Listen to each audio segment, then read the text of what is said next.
Last time we learned about the vector equation, right?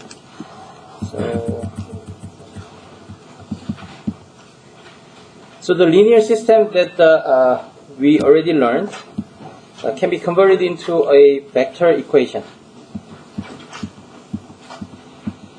right? In this form. So here,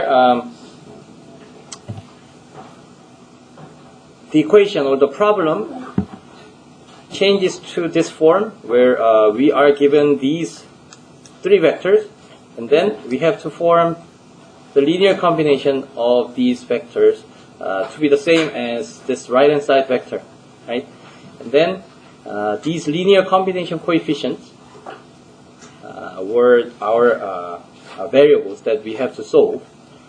And then it's combined with this form.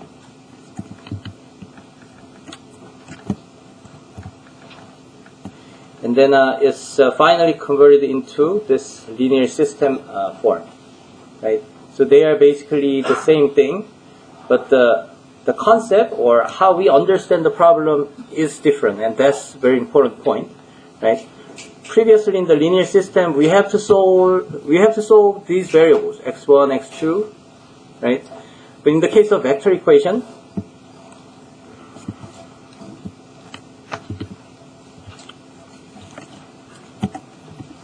we have to solve this linear combination coefficient, right? That satisfies the combinations of these two vectors, which forms this parallelogram, right? So in this case, it's like 2 times x1, and then it's like 1 times x2. And then the given vector on the right hand side should be this guy, right? So this guy is given, and then by adjusting the lengths of these two given vectors, we have to make this resulting vector from this parallelogram to be the same as this vector b, right? That's the meaning, or that's the way of understanding this vector equation. But essentially, we have to solve the same problem. So even though we are given this vector equation, we have to construct this augmented matrix,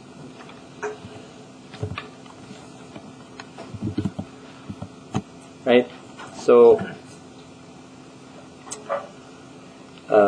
converting it into echelon form, and then further into reduced echelon form, so that we can reveal our solutions. Okay? So that's how we solve this vector equation. So it's the mechanical process or actual computation or calculation that you have to do is really the same, okay? But it's really a different way of understanding this problem, and it's really important part, okay?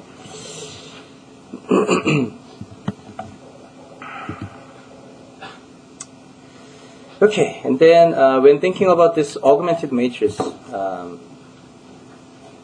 especially from the perspective of a vector equation, so this was augmented matrix, and then each row was one equation. But now, when viewing it as a vector equation, so these two vectors were given vector that we can adjust the lengths of, right? And then this is the resulting vector that we have to fit. Okay.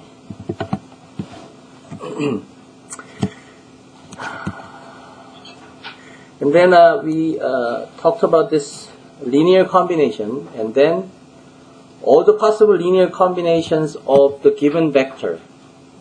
Okay, so this is a general form of a linear combination. So we are given a vector v1 through vp, and then there are some coefficients attached to it, and that determines the length of our vector for corresponding vectors v1 through vp. And then, so last time I used these fingers, right? So if we are given these two fingers, and then we imagined all the possible sets of vectors that are spanned or that are covered by all the possible linear combinations of these two vectors, which means we always think about the parallelogram by using these two vectors, right? So in this case, when just fixing this length of the vector to be the original length, which means the coefficient corresponding to each vector is 1, right? In that case, we can easily think about the parallelogram, something like this, right? And then we come up with the 1 point, and that's actually a vector, right? Starting from the origin, right? That's one vector, right? But let's just stretch the length of this vector. For example, I'll just stretch my thumb into the twice of it in terms of its length. Then we can also imagine that the resulting the vector, which is the point at the parallelogram. Then we can think about another vector, right? And then, yeah, so the notion of the span is really simple. So we stretch out the length of these vectors freely. So the length could be 1, 2, minus 1, minus 2, for example, even 0. Okay? So when setting the length of these vectors to be 0, so that's still considered as this linear combination form, because we have no limitations about how to set these these vectors.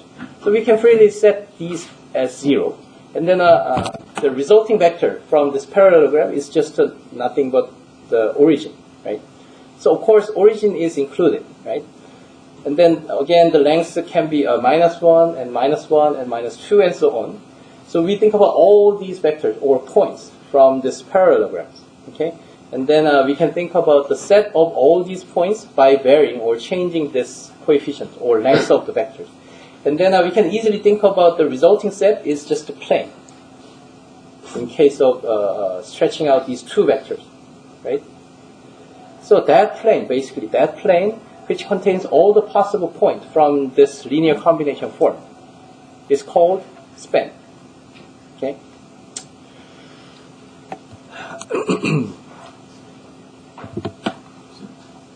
스팬이라는 게 그 네. 서로 다른 연계의 벡터가 n 차원의 한 건데 그런 느낌인 건가요? 네, 맞아요. 네. Okay, so yeah, related to this question, so we can think about the entire space where these two vectors are living in, right? So when showing my fingers in this way, basically, yeah, suppose this is origin, but still the entire space is in three-dimensional space. The entire three-dimensional space that we are living in, right?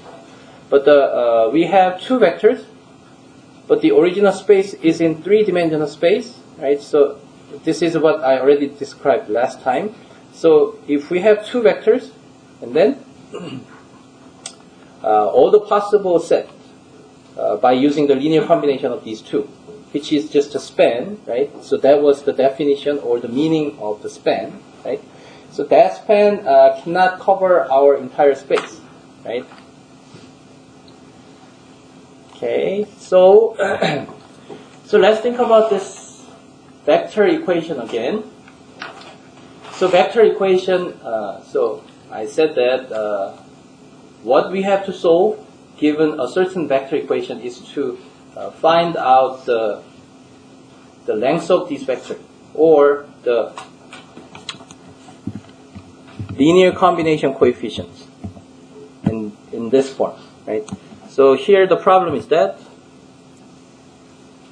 we have to solve for this x1 and x2 that satisfies these equations, okay? But if we do not think about this part, and then this is just a linear combination form that we just learned, right? And then before given this equation to be the same as this guy, and then suppose we have still full freedom to change x1 and x2, right? And then it boils down to the notion of the span, right? So we are given two vectors, and then by changing x1 and x2 freely, and then we can think about this plan, which we call a span, right? And then now we think about another vector of this guy.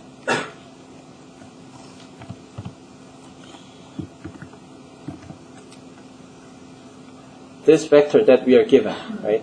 So by using a certain linear combination, we have to satisfy this vector, okay? And then, if this vector was out of the plane, so it was not contained in our plane, so this is an unlucky case, right? So it's outside of the span, right? And then in that case, we certainly know that in this vector equation, there is no solution, right? So that is really important concept, and we will actually see some kind of theorem where we have to do a little bit of a proof and something like that. But it's really based on this kind of concept. So in this case, so I mentioned that this vector equation is essentially the same as original linear system, right? And then that linear system has no solution as well because they share the same solution set, right?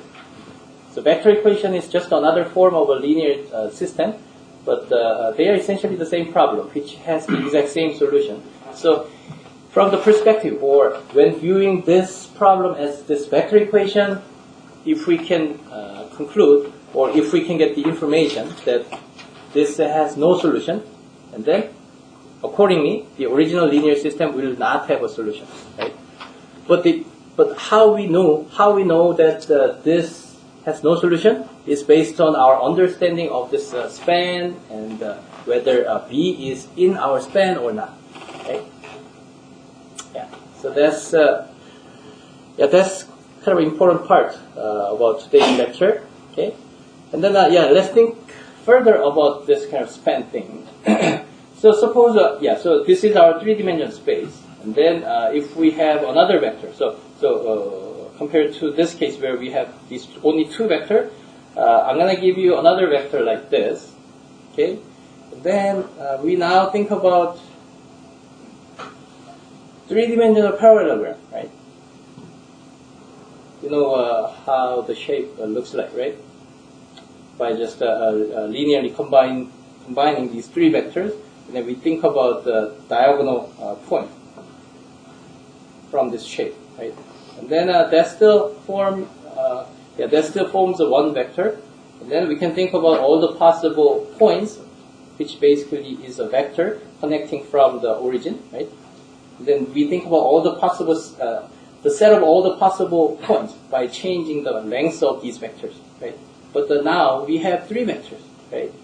And then if we have three vectors like these, we can cover our entire space of this three-dimensional space, right? So in that case, we certainly know that, even before we know the exact B value that we are given, and then we have really so we are kind of happy because whatever vector B is given, we know, even without knowing what exactly B is, we can guarantee that we will give you the solution. So we can find a certain linear combination values or linear combination coefficient of x1 and x1 and x2 for any given B, right? Because we already cover up. So our span has already covered up the entire space, which means for whatever B vector is given, we can always obtain the solution. So there is no case like there is no solution, right? So that is an important point. And that will be the most difficult part in today's lecture because that's described as a non-trivial theorem. But the main idea is just what I described. Okay. Okay, we will look at this theorem in more detail very soon.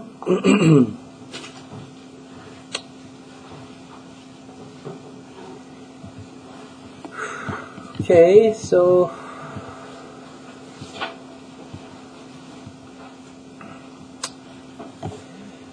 so again, since it is very important, although you already understood this concept of span, I'll just reiterate it in this figure. So in case we have only one vector for something like this. So suppose this is an original vector, and then if we think about the span of this vector, then it will be just a line. right? Connecting between the origin and that ending point of the vector. And then,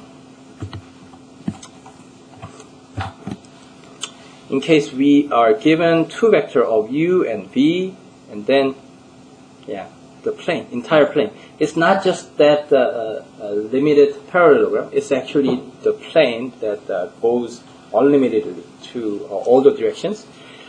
So this kind of parallelogram thing, or that plane, is the span of the two vectors of u and v. Okay, so that's it for lecture. The lecture about section 1.3 or chapter 1.3. And then let's move on to chapter 4. So last time I mentioned that. So we think of, we started, just reviewing what we learned so far. We started from linear system, okay, and then we learned how to solve that linear system. And from that process, we learned about echelon form, reduced echelon form, and that's how we obtain our solution, right? And then we move to the vector equation that we just learned, right? This is another kind of representation of the linear system by using a vector and the geometry, right? Where we see those vectors living in a certain space, right? And then now we move on to this notion of matrix equation. Okay. So this is So again, we are still looking at the same problem of linear system, but the linear system can be also represented as this matrix equation. Okay. But the moving from vector equation to matrix equation is really simple. There is no additional understanding or whatsoever. So it's just another representation by utilizing a matrix vector multiplication form, which gives a kind of a compact form of a linear system. So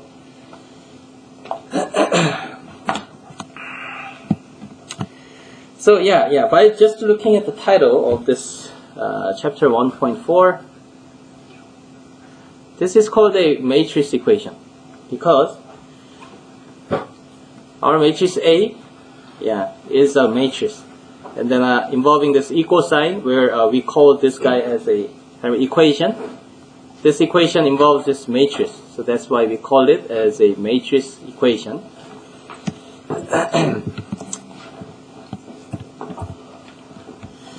So this is a kind of tedious definition of a matrix equation.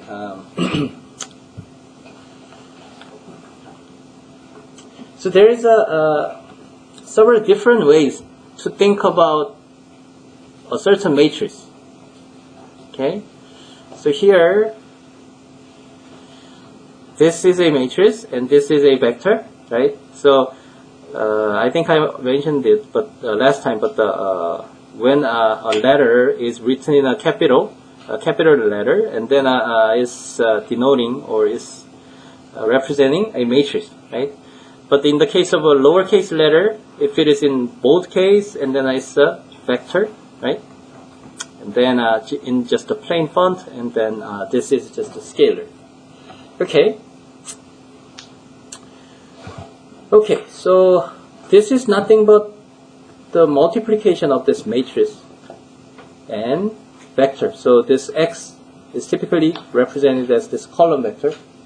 Okay. Yeah, so let's say we have 4 columns, and then 4 rows and 3 columns. And then what should be our vector X, the size of a vector X? What should the size be?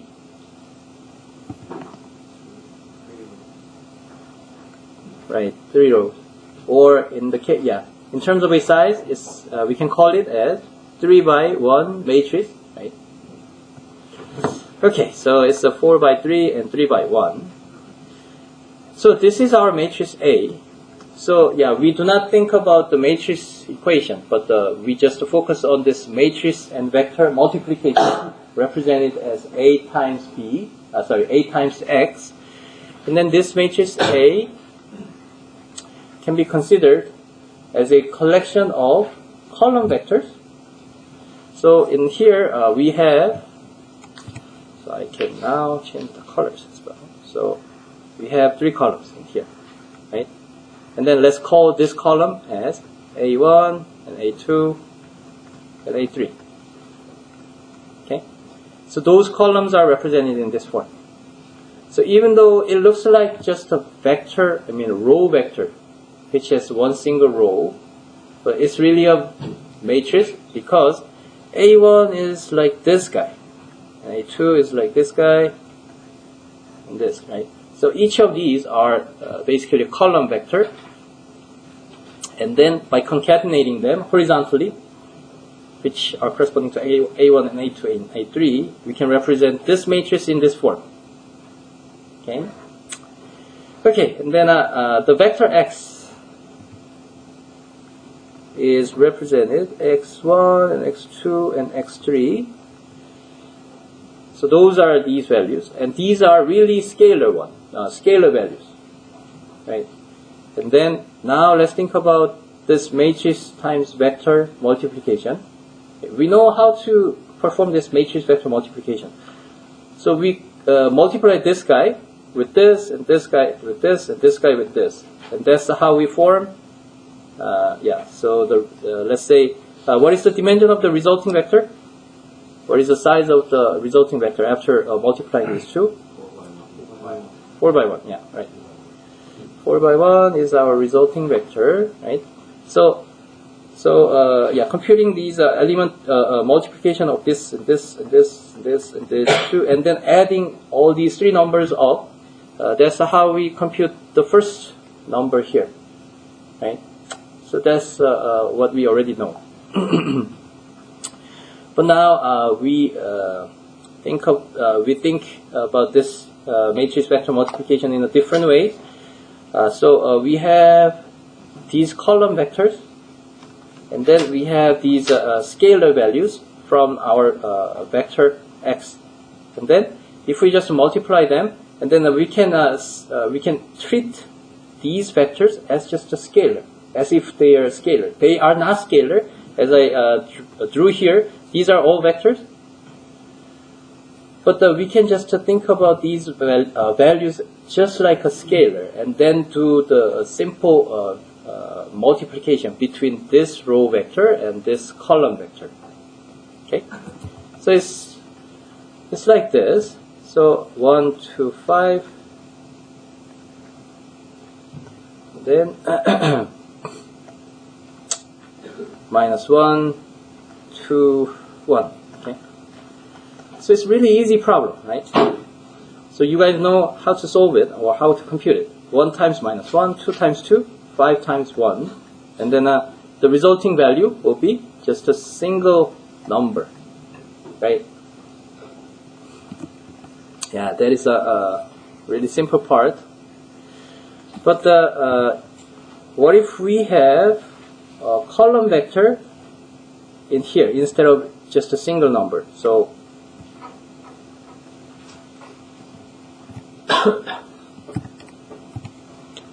let's say minus 1, minus 2, 1.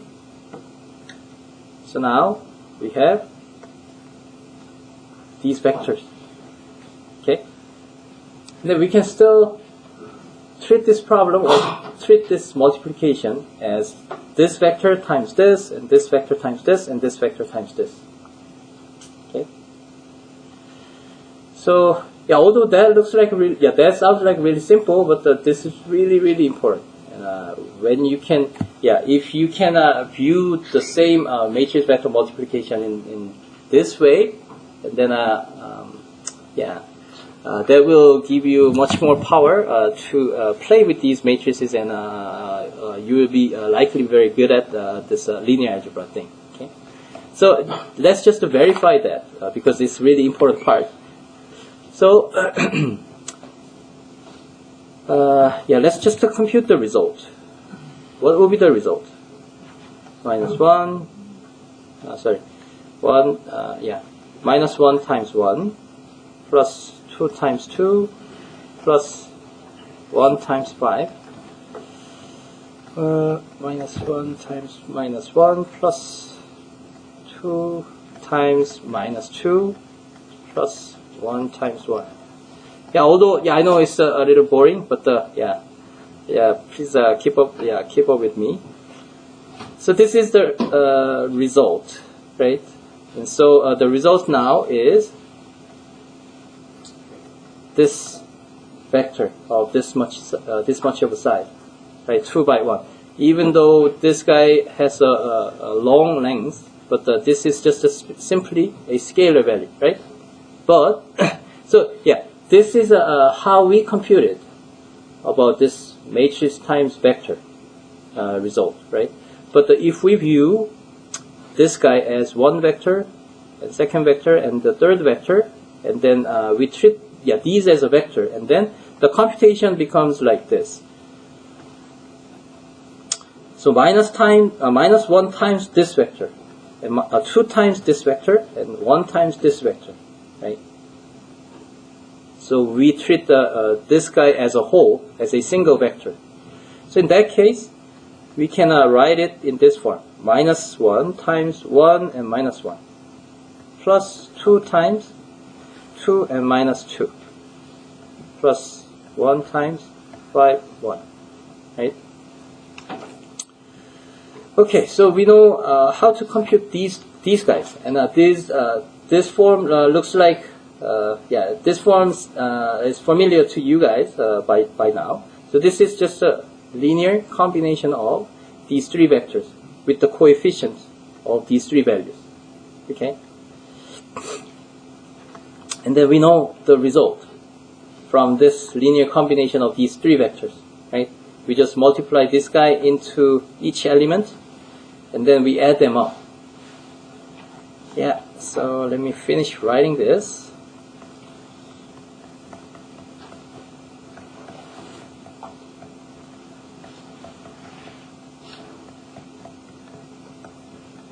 Okay, so that's the result from this vector multiplication. Vector times this coefficient. Okay, and this result is, of course, the same as this. Okay. Okay, so let's look at this matrix vector multiplication again. So this matrix is called A, and this is called X, right? And then this can be viewed as linear combination of these three vectors with the linear combination coefficient of these corresponding values, right? So that's really important.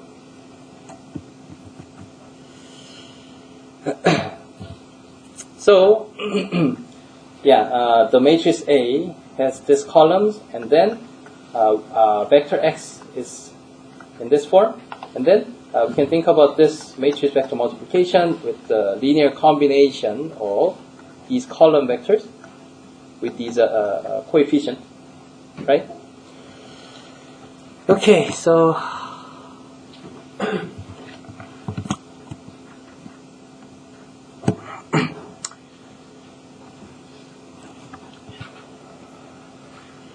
we can now change this linear combination of these vectors into matrix vector multiplication form, right? So in this case, this is just what we already learned in the previous lecture, which is a linear combination of vectors, but this can be now written as matrix vector multiplication, and matrix will be V1 and V2 and V3, right? So this is a long vector, column vector. And then our X, which will be 3 and minus 5 and 7. Right? So this guy is this guy. So now we have matrix and vector, which can be simply represented as A times X. Okay? Okay, so in the case of a vector equation, so we were given, let me see if we have an example in the next page. Okay, let's look at this example. So initially we are given the linear system that we are familiar with, right? And then we know this guy is the same as this vector equation. So we collect those coefficients from x1, which is 1, 0, right? 2, minus 5, and minus 1, 3. And then these are linear. These are now working as linear combination coefficient. And then the resulting vector should be 4, 1. So that's how we formed this vector equation from this linear system, right? Now we can form the matrix equation, or we can compactly represent this guy into a matrix times a vector. How? We just write these columns into one single matrix. So we bring this vector 1, 0, and 2, minus 5, minus 1, 3. And then the vector that is multiplied on the right hand side will be x1 and x2, right? And then the resulting vector is 4. 네, 그러네요. 네. Okay, yeah. So now we can compactly represent this vector equation into a times x equals 4, 1, right? So that way, we can change this vector equation into matrix equation. Okay?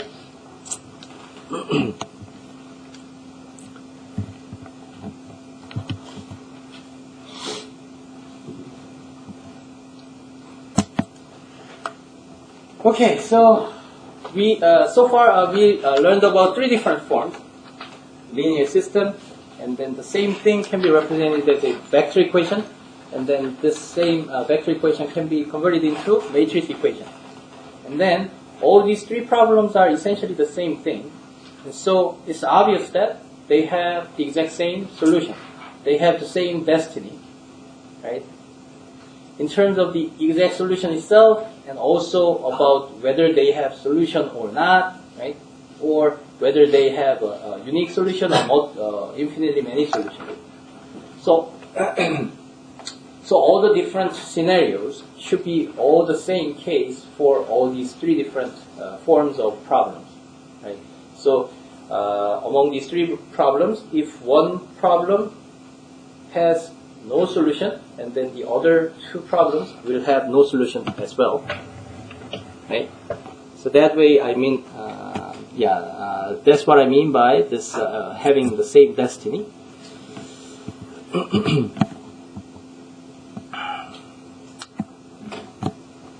Okay, and then let's look at this theorem 4, and this is the main part. Okay, so let's wake up.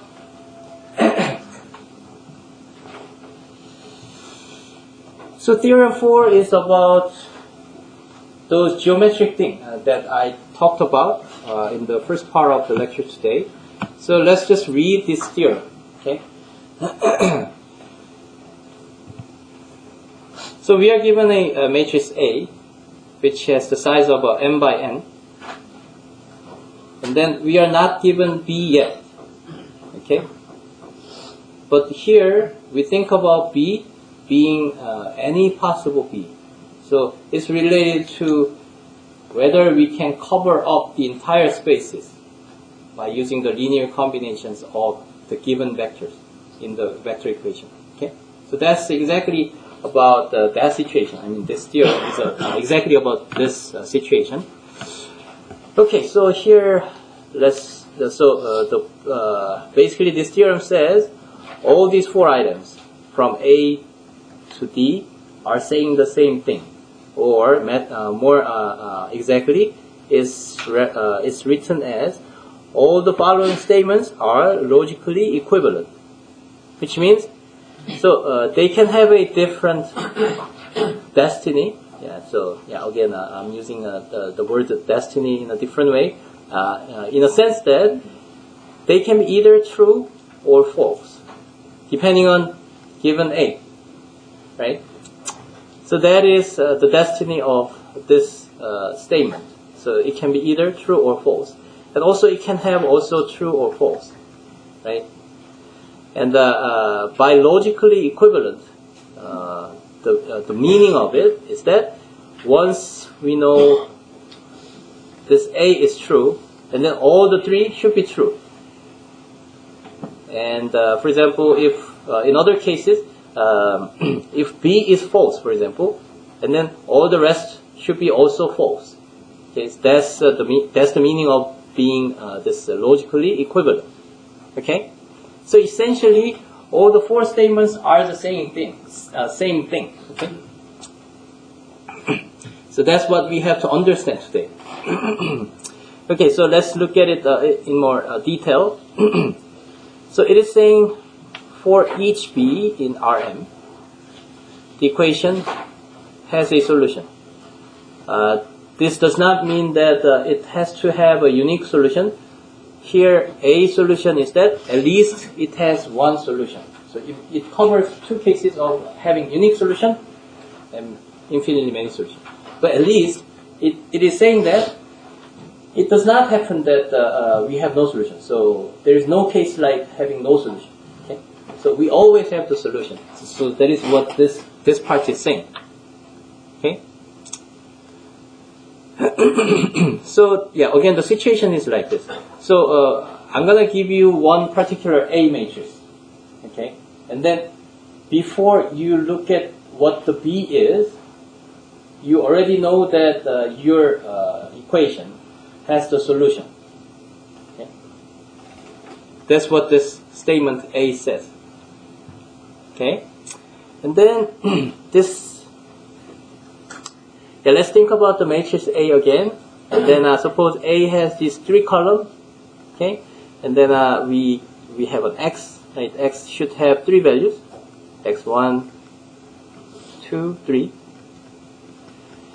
And then we have a resulting vector B, which we were not given yet. So we don't know B yet, but by just looking at A, we can say that for whatever given B, I can always say that we have the solution for whatever given B. Okay, and that situation, is we already talked about this situation. By spanning the vector A1, A2, A3, by spanning these three vectors, we should cover up all the entire space, right? So that way, for whatever given B, regardless of where the B is, we can always say that we can find the solution, right? Okay?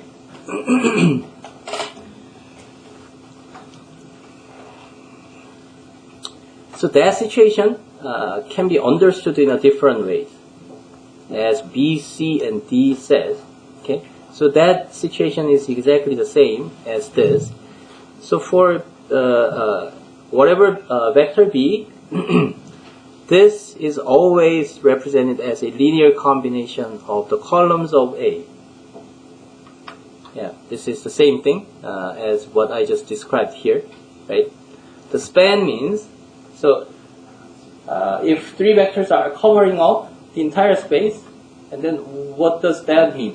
What does covering the entire space up mean? So what's the meaning of covering the entire space? That means that meaning came from the span, right? The span of these three vectors covers up the entire space, right? And then that means for whatever vector B, that vector B can be represented as one particular linear combination. In other words, it is always possible to represent whatever given B as a linear combination of these three vectors, right? Because span is essentially having that meaning, right? Span is all the possible linear combinations, right? So that's the meaning of B. And then let's look at the statement C. The columns of A span Rm. And it means So we bring these columns A1 and A2 and A3, and then so span here was used as a verb, right? But that means span of A1 and A2 and A3. So all the set of all the possible linear combinations of these three vectors should be the same as the entire space Rm. Okay? So that is also saying the same thing. Right? The span of these three vectors are the same as the entire space Rm. Right? So that is what this item C or the statement C is about. 네. B라는 B가 콤비네이션은 아래쪽만 다 통일하면 네, 뭐라고요? B가 콤비네이션이 되면 아래쪽 다 BC BCD가 그러니까 A에서 네. B가 콤비네이션 B에서는 컨비네이션이라는 얘기가 없었죠. 네. 그러니까 어차피 다 똑같은 이야기인데 So here the notion of the linear combination thing is appearing in item B, right? So that's how we understand this situation, right? Using the span and covering the entire space using this span, right? So that's how we understand. But the item A is just saying, it's saying the simpler thing. It is saying for whatever given B, this matrix equation, which is nothing but just a compact form of linear system or vector equation, right? Matrix equation is just a simple form of these two that we are already familiar with. So this guy has always the solution for whatever given B. That's what this statement A says. 네. 교수님 그러면 M이 3일 때, 그러니까 3차원일 때, 네. 그 벡터가, 네. 세각 벡터가 한 평면에 있으면 저 ABCD가 다 다 펄스가 되고, 네. 네. 아니면 다 트루 라서 네. 그런 의미로 네. 세워서 맞아요. 맞나요? 네. 네.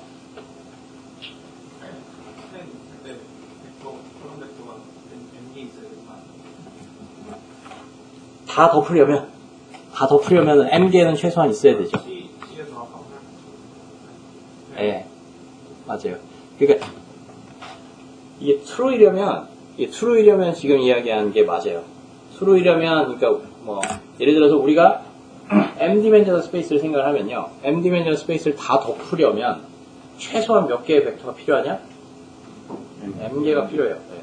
3차원에서 최소한 3개의 벡터가 필요할 듯이 이 전체 스페이스를 덮으려면, 그죠? 근데 지금 여기서는 이야기하는 거는 아까도 이야기한 무슨 뭐 데스티니 뭐 이런 거 이야기했을 때 보듯이 이게 어떤 매트리스에 대해서는 true일 수도 있고 false일 수도 있어요. 네. 예를 들면 okay, so yeah, this theorem is not saying all these statements are always true. Okay, I'm not saying these are always true for whatever matrix A, but all I'm saying from this theorem is that if A can be of course true or false. So there is certainly the case where A is false, and then what this theorem says is that all the rest items or all the rest statements are also false. Okay. So they are either all false or all true. So that is what this theorem is about. Okay?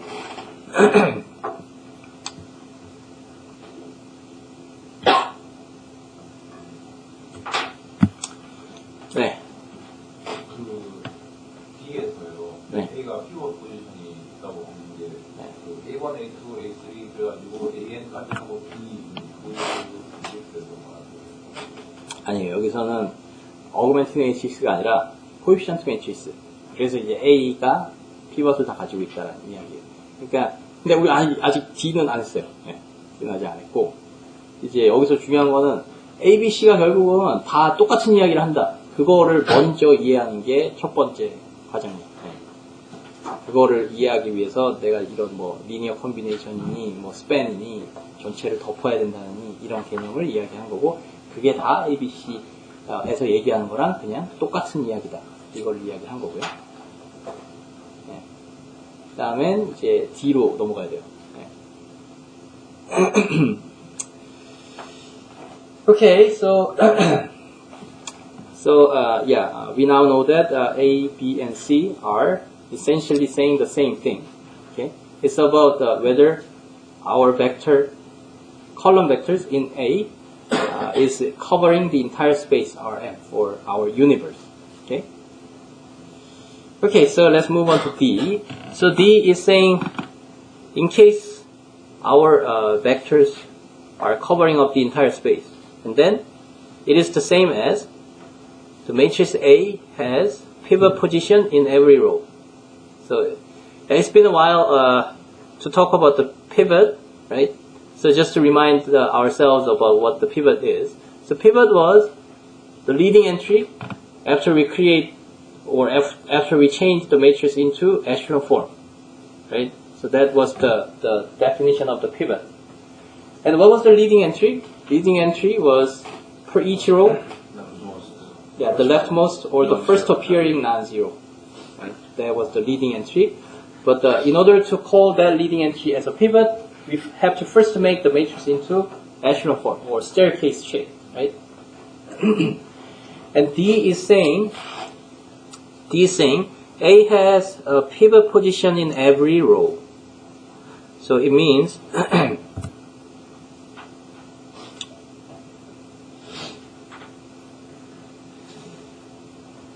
so in the original augmented matrix, it looked like this, A and B, right?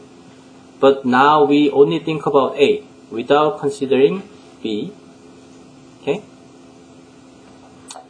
But if A is changed into a certain echelon form, okay? And then let's call it as matrix U, because that's an upper triangular, or upper part is non-zero and lower part is zero, right? So that's why we call this as a matrix U. But we typically typically handle this augmented matrix A and then having additional vector B, right? But it will be really the same. I mean, changing this matrix or this augmented matrix into an echelon form, and then the another case will be to change this matrix A only into this echelon form. So this process and this process will be exactly the same, because we will always look at the leftmost and the topmost entries, and then we move on, right? And until we handle all these left part, we will be just following all the operation that we needed to change A into an echelon form, right? So if we imagine the process of making A into an echelon form U, and then if we imagine also another process of changing this augmented matrix into an echelon form, and then let's say that augmented echelon form of that augmented matrix as maybe U prime and then B prime, okay? And then this U prime and U should be exactly the same, right? Okay, so in this case, here D is saying A has a pivot position in every row, and then that means for whatever given vector B, the augmented matrix, the echelon form of this guy U prime will also have pivots in every row. So essentially, this guy and this guy should be the same. So if this guy has a pivots in every row, and then this guy should also have a pivots in every row. Okay.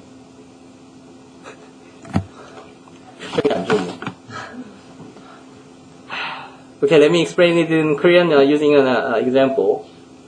자, 우리가 방정식 x 플러스 3y equals 5 네요. 2x 마이너스 y equals 2. 이거 한다고 했을 때 1, 3, 2 마이너스 1, 5, 2. 자, 이렇게 해갖고 이거 어플 트라이앵글러를 만들죠. 어떻게? 이거 보고 이거 리딩 엔트리 혹은 피벗으로 우리가 처음에 잡은 놈이죠. 그래서 얘 없애죠. 얘 0으로 만들죠. 그죠? 그러면 이렇게 계단이 완성이 됐고 그 다음에 얘를 없애면서 이제 얘를 보죠. 그죠? 그럼 얼마 계산해 볼까요? 한번 1, 3, 5. 그 다음에 0. 그 다음에 뭐죠? 네, 마이너스 7. 마이너스 12 맞아요? 맞죠? 네. 미안해요. 네. 자, 그러면 이거죠. 그죠? 계단 이제 만들어졌어요. 그죠? 자, 여기서 이걸 만드는 거나, 자, 여기서 1, 3, 2, 마이너스 1. 그러니까 우리가 코에피션트 매트릭스를 가지고 에슐론 폼을 특별히 만들지는 않았는데, 한번 이 코에피션트 매트릭스, 그러니까 이 B 파트가 없는 채의 A 파트만을 가져온 게 코에피션트 매트릭스였단 말이죠. 이게 A예요. 그죠? 그리고 이게 곧 매트릭스 이퀘이션에서의 A고요. 그죠? 그러면 이거를 에슐론 폼으로 만든다고 생각을 해봐요. 얘 없는 채로 에슐론 폼 만들었을 때 그거를 나는 계산을 안 하고도 이렇다는 걸 알아요. 여러분도 알 거고. 왜 그러냐? 예, 이게 보면 이 뒤에는 그냥 단지 왼손은 거들 뿐 이런 느낌이에요. 얘네들은 계속 따라만 오는 거예요. 따라만. 그죠? 얘네들이 진짜 피벗이 돼갖고 자기가 피벗이 돼서 그 밑에 것들을 지우는, 그러니까 점점 피벗이 오른쪽으로 오죠. 밑으로 오른쪽으로 점점 가요. 근데 B 파트가, 그러니까 A 파트를 다 이제 핸들링 하기 전까지는 B를 우리는 B 때문에 뭔가 이 에슐론 폼을 만드는 프로세스가 바뀔 일은 없어요. 동일한 프로세스, 정확하게 동일한 프로세스에 의해서 정확하게 동일한 결과, 즉 동일한 결과라는 거는 이 어그멘티드 매트릭스에서 이 파트와 A만을 그냥 에슐론 폼을 만들었을 때 이 파트는 정확하게 똑같을 수밖에 없어요. 네, 정확하게 똑같아요. Okay, so from this example, so this is an augmented matrix and this is a coefficient matrix, and so this is the resulting echelon form. But all I'm saying here is that the corresponding part of this matrix A should be always the same in this echelon form between these two cases, right? Okay.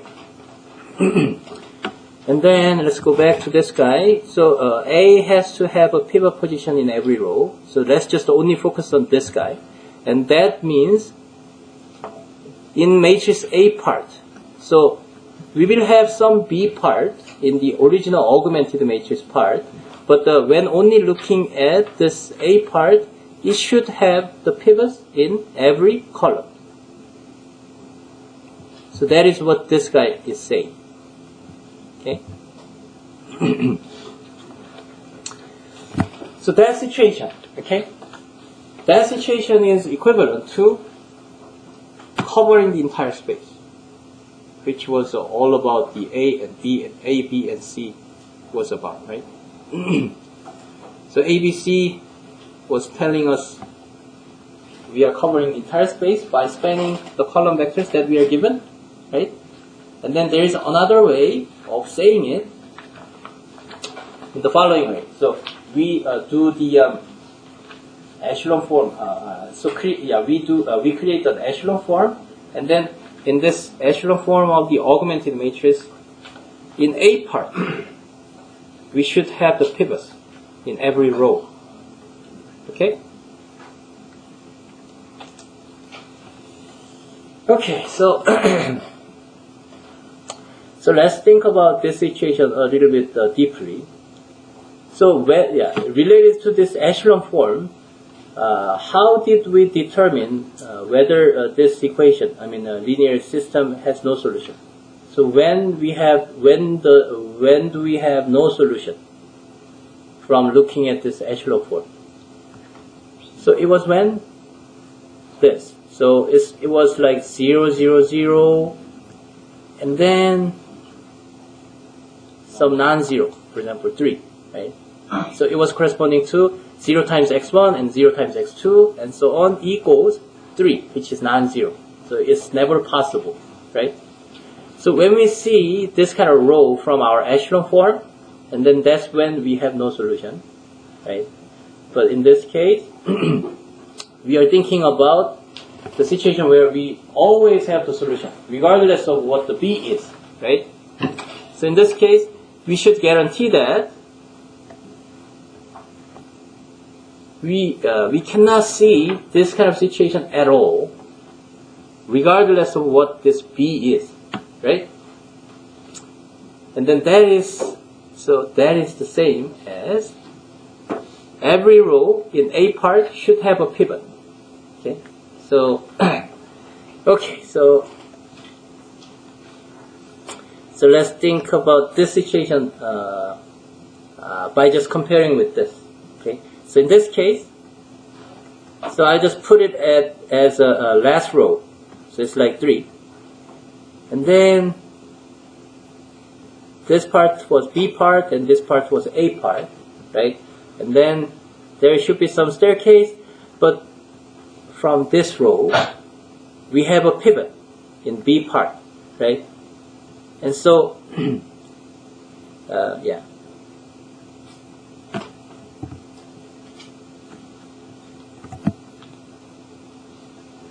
So our staircase should look like this, right? Because we see the pivots in this row, in this form, right? So in this case, this row does not have a pivot in A part, because A should have all zeros, right? So this is the kind of situation where, about the last statement D. So, in order to avoid, how can we avoid this situation? For every row, we should have pivots in A part already. So, the staircase should end before reaching B. So, it should end something like this. Okay? So, we should have non-zeros at least in A part in every row. Okay? In that case, regardless of whatever B is given, whatever B is given, they cannot be pivots all the time, right? So, in any cases, they cannot be a pivot. Because A already has a pivot in every row. Right?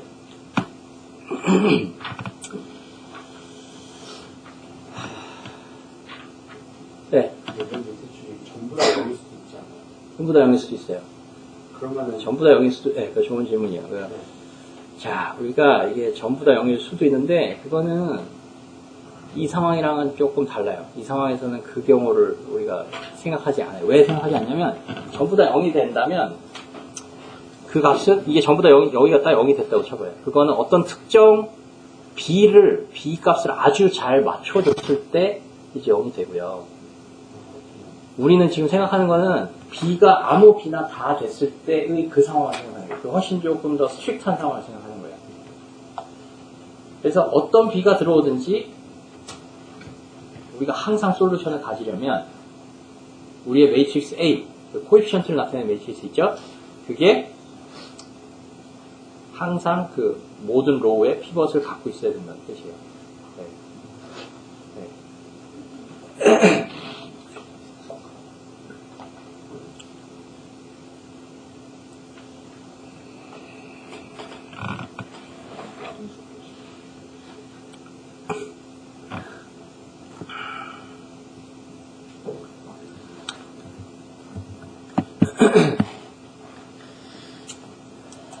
Okay, so let me give you another explanation that will make you understand this one more easily.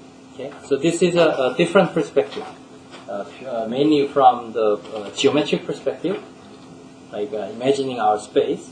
Okay, so again, we see our two fingers here. Okay, so these two fingers were different columns in our A, right? And then, let's start with the one finger. So our eventual goal should be to cover up all the space, all the entire space, right? In the case of three-dimensional space, we should cover up, of course, this three-dimensional space. But let's start with the first vector in here, okay? And then I'm going to give you another A. So this one was A1, and this one is A2, okay? So if A2 is something like this, and then this one definitely helped, because it helped us cover more spaces. But unfortunately, this guy, suppose this guy was a power of this vector, so they had the same direction. So that's an unlucky case, right? So it does not increase our span, or it does not increase our capability. So if we consider the span of one single vector, and then it should be the line, right? And then if we, so someone gave another vector, which is in a different direction, and then at least we increased our span as this plane, right? And then I'm going to give you another vector, which is not part of the span of these two, these two. And then it's finally when we can cover up our three-dimensional space, right? So we can think about this situation in this kind of sequential manner. So we give, I'm going to give you a vector one by one, and then let's think about when we can cover, using our vectors, the entire space. Okay? Okay, so here's the interesting part. So what's the number of rows? So these number of rows, so for example, it's like A is 4 by 3. So we have 3 vectors and then 4 rows. So our column vectors are A1 and A2 and A3. And then they are living in what dimensional space? Which dimension? 4-dimensional space. They are living in a 4-dimensional space. And then we already know, in this case, we cannot cover up the entire space. So definitely in this case, by just looking at the shape of the matrix, would it be true or false? Related to the theorem that we learned. It's definitely false, right? So you cannot cover up the entire space. And then let's look at the statement D again, in this situation. D is saying that since that is false, this should not have the pivots in every row, right? Yeah, so this was A, right? And then we will have some B part, right? In terms of our augmented matrix. And then let's look at the possible staircase shape. In that case, so we can, typically start with our staircase from here. Okay, I'm going to use a different colors. Like this, okay? And this. So we cannot, make the stairs with the 2 units of height, right? So that was the rule. So we have to move on. Okay? So we have to end here, right? So here, for every pivot, we have to move in both directions to the right and the bottom, right? But in this case, the 4th row, we have no way to have a pivot in A part, because the staircase should go this way, right? So that way, that's how we can think about this pivot thing with this kind of a geometric kind of thing about covering up the entire space. Okay?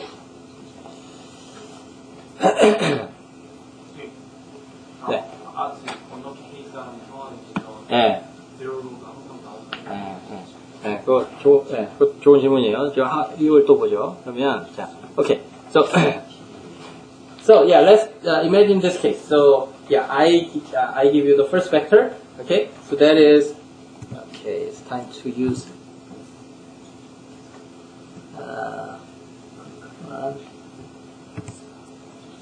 yeah, it's corresponding to our first column vector. So that's the first vector, right? So I'm going to give you another vector, the second vector, okay? So let's not think about the later columns, okay? So I gave you the second vector, and then let's think about unfortunate case where additional vector was part of the first vector. Okay? So in that case, interestingly is when the second column have no pivot, which means the staircase should look like this instead of creating another pivot in the second column. Okay? So that way, so yeah, let's think about the opposite case. So 3 by 4 example.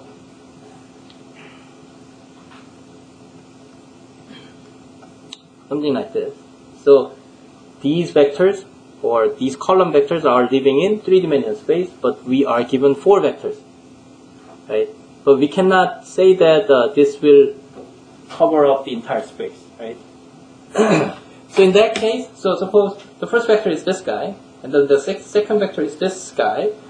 But the unfortunate situation keeps happening later on. So the third vector is part of maybe second vector, and the fourth vector is also unfortunately part of the span in this existing vector, right? And then still the span will remain as plane, right? So even though we have 4 vectors, we cannot still cover up the entire space. So in that case, we cannot say that for whatever given b, we have solution. We cannot say this, right? So in that case, this echelon form will look like this. So something like this. So up to the 2 vectors, it gave additional freedom, or it actually increased our spans. But the third and the fourth vector, it didn't give additional freedom or additional kind of increase of our span. So in that case, the staircase should look like this. So in this case, pivot is here and here. So A is here. So in this case, the third column does not have a pivot in A part. So in this case, now let's think about B. So depending on some B, we may have some non-zero in here, right? So that's when we have no solution, right?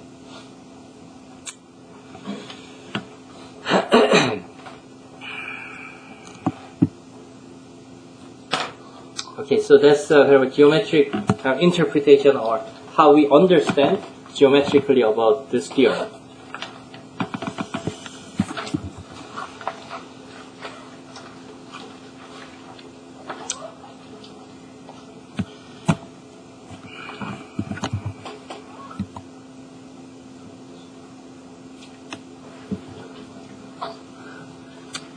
Okay, I think I'm gonna skip the proof, but the proof is pretty much the same as what I just described. So you should be able to easily follow this proof.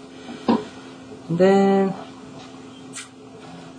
okay, so time's up. So that's it for today. And then also, there's one announcement. The homework was announced. Okay, the homework is out, and then you should be able to find the homework in the Blackboard website, and you have to basically either write your homework or type your homework. Okay, and then it's due in a week. Okay, before the class. So you shouldn't be late because you cannot submit your homework. Okay. Okay, so see you next week.